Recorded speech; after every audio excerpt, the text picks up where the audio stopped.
negatively in light of time. You know, I didn't spend as much time nuancing the situation, but there are, again, the interest is in what to read. What are the philosophical trends? What are the you know, epistemologies even? You know, how, you know, this Brian Stone and the aesthetics. I mean, there's this hunger and interest for something that's deeper and more complex, which, and there's this pastor who sits next to me every time. It's like, okay, I want another book to read. I'm like, oh, okay. So, yes, keep writing, and I will keep referring, recommending your books. So, does that make sense? It does. It does. Yeah. Thank you. Is it surprising, or do you not believe it? Any kind of response? No, I buy what you're saying. I think it's, I mean, when you're talking about Texas, because Texas is sort of its own, you know, ecclesial ecology all its own. And so I hear you saying that folks who already know how to grow their churches, or who are comfortable and to some extent have a culture that's still supportive of church growth, are looking for something more. I'm thinking in terms of the denominational leaders that are working more out of a frame of desperation, that are saying our churches are shrinking, you know, what do we do? And you come in with this, and I think that as effective, as meaningful as this is, and as important as this is, I'm not sure. Exactly, because what they want to just hear is, you know, by the statistics, we'll lose another, you know, 20 churches in our conference by next quadrennium. And so that's what they're looking to try to turn around. So, so a further thought. So if this is the content or the substance that I would want, or some other parallel biblical, theological, long-term, sustainable content that's doctrinal, you know, you hear me, is then I back up into pedagogical platforms. And so whether it's you know, the folks at Wesley, or what we're doing at Duke, or what you're doing with Kellogg at Garrett. So to pull on the network theory and the learning designs for, you know, Kinder Creasy Dean talks about this. I think she is writing about it. Educating youth. I go to the numbers, the stats from Barbara Wheeler and Kinder Creasy Dean. You've got to be doing something with children and youth. And then how to form, and people love leadership, which, not that I don't, but, you know, so to form the leaders to take on, you know, sort of, it's getting into their math and their science and actually sort of pulling through the other pieces. And so short-term, intensive communities of learning that then meet over time. So it's those sorts of principles that then have a layer, sets of layers of agility. And then they say, so let's do, you know, I want a Lilly grant then so that I can focus on, you know, whatever it is. And then they hire somebody to design it and run it and then bring in the content. And that seems to be the way, United Methodist Episcopal, the way the bishops, you know, Gil Rendell is good. Is anyone best friends with Gil Rendell? he is great. You know, what is it, missional math, or the math of our mission? Like, you can see he works closely with the Texas Methodist Foundation, which is not just the Texas Annual Conference, but all the Texas conferences. And that is great. But my generation of not necessarily, now that I've added my age, but people who have been in ministry 20 years are saying, okay, we've done that. We've learned that. We've gone through the leadership design platforms that you've created for us. You've spent the money on us. You've dumped all this information into us. Now we need the next thing and the next thing. And so to have people who are ready to actually do that, not just the summative assessment, but the feedback of what is needed next. And so we're... So there is an ongoing conversation, and we could talk more if you want and trade notes about how to deal with our jurisdictions. Thank you. Thank you. Yes, sir. We have time for two more short questions here. Okay. I think, how do you feel about, in order to grow the churches, I think the churches should do two things. Number one, go outside the walls of their churches and try to introduce Jesus Christ to the people, and don't think of the numbers. Mm-hmm. Do things outside the church, because strangers very seldom will walk into a strange church.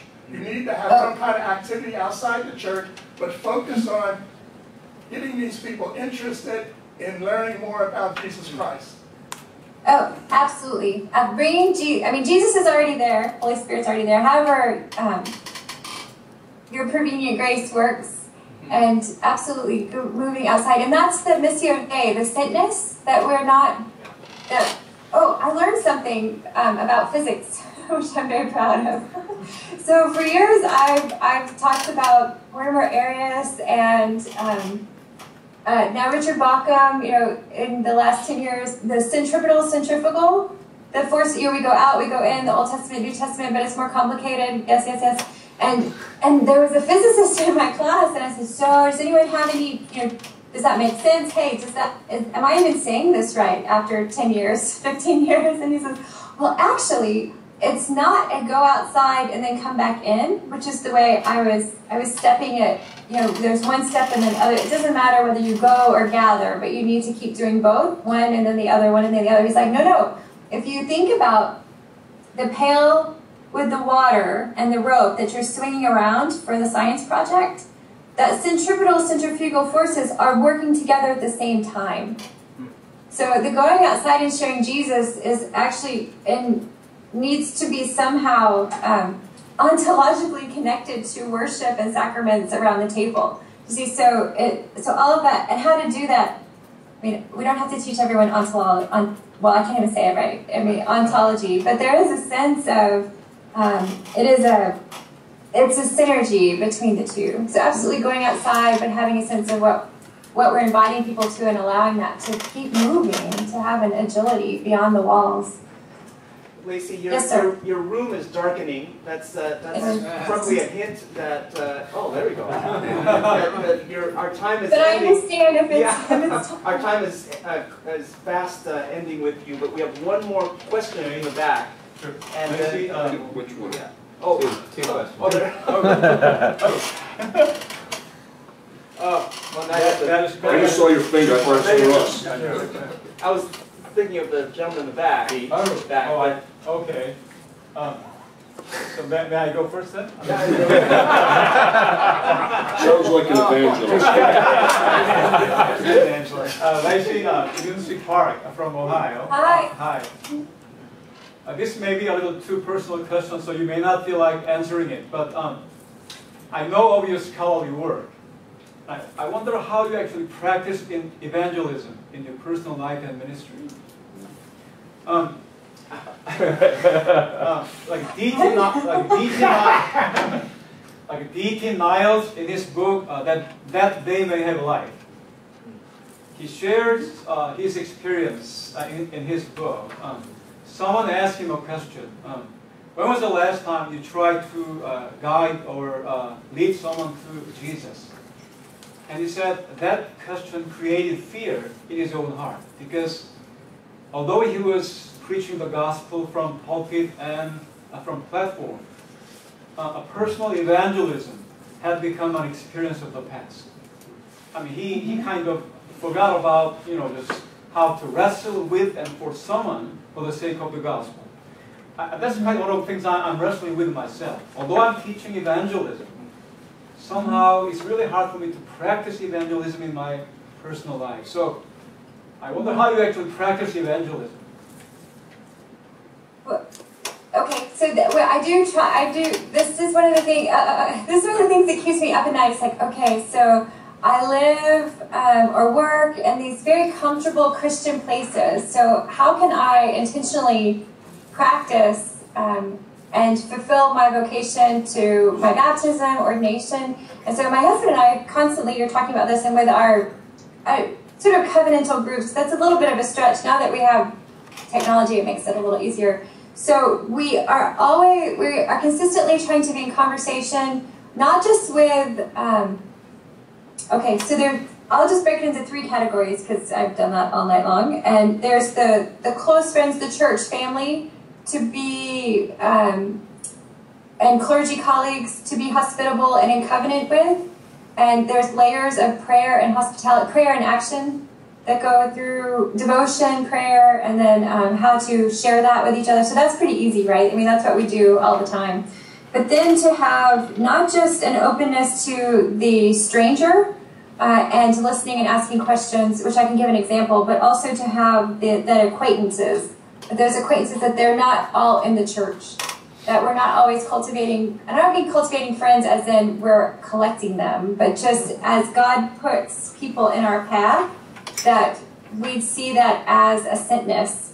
And so some of our very good friends are not believers, and they're very open about that. Yet, as we've married them and prayed for them and blessed their babies, but not in anyone's name, we've always pushed it a little step further. So, can we bless this baby in God's name? Can we? So there's this tension of, gosh, if my students was telling me about this, I would say, you need to pray in Jesus' name.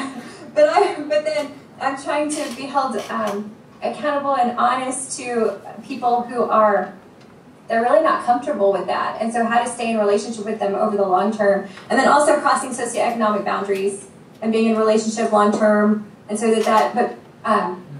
but prayer is the main, asking to pray for people, praying for people, and then following up with the actions and always being vigilant about it. And then I think you'll find this somewhat entertaining since it's late.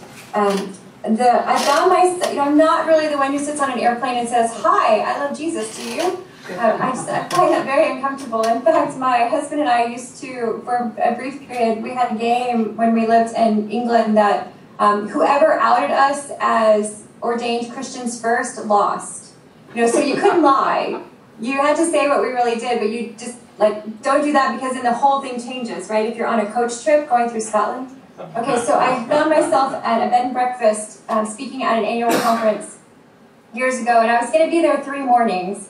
And the same couple was there 3 mornings, and they were retired, and they were sort of recovering Episcopalians.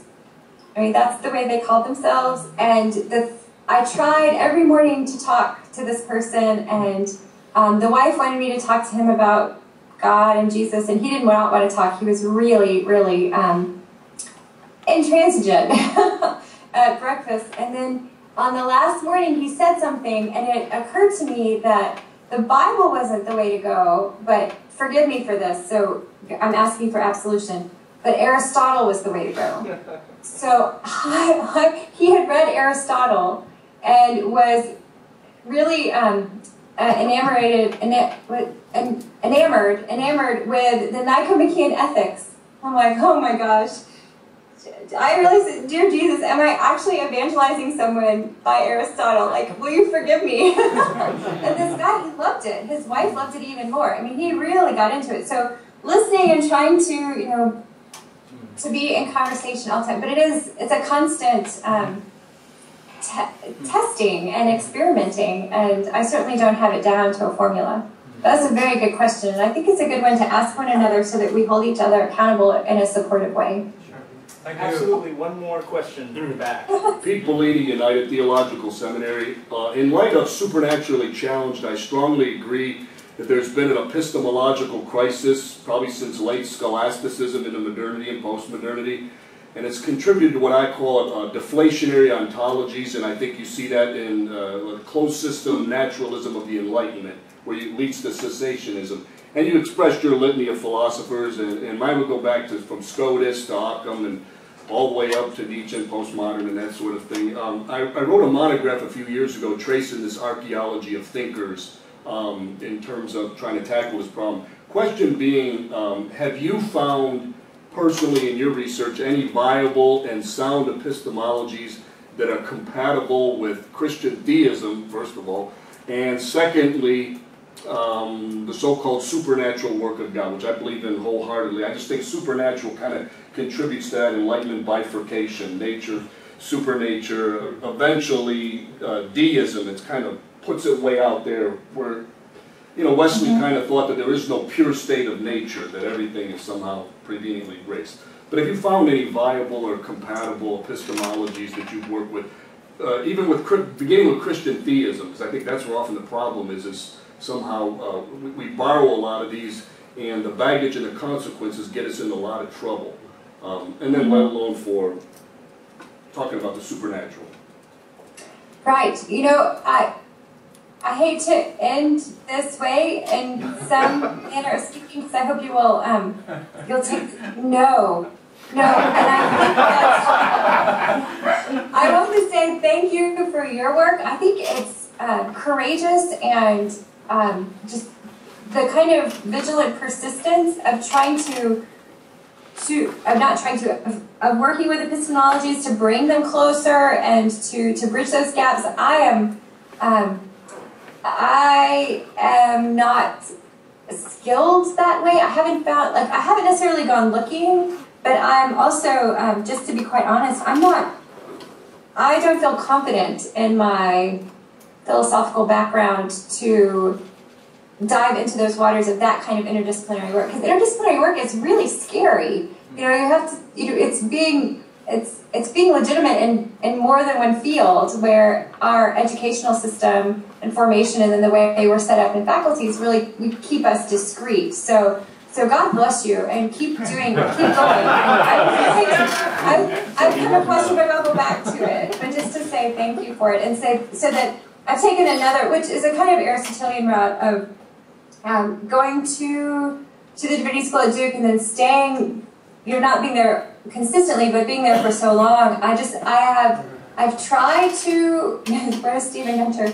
I have tried to keep one foot in and one foot out, but you're at the end of the day, after being there most of 20 or 25 years, is to say that Wittgensteinian, McIntyre, Lindbeck, like that, those currents run really deep. And so the grammar and the language, the grammar language games, the virtues, like that's about as far as I can go with any kind of confidence, which I may have just watched that a little bit, actually.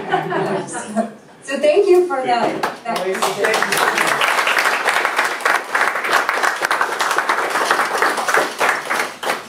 Thank you very much, Lacey, Rick Richardson, and we're going to sign off now, and then we're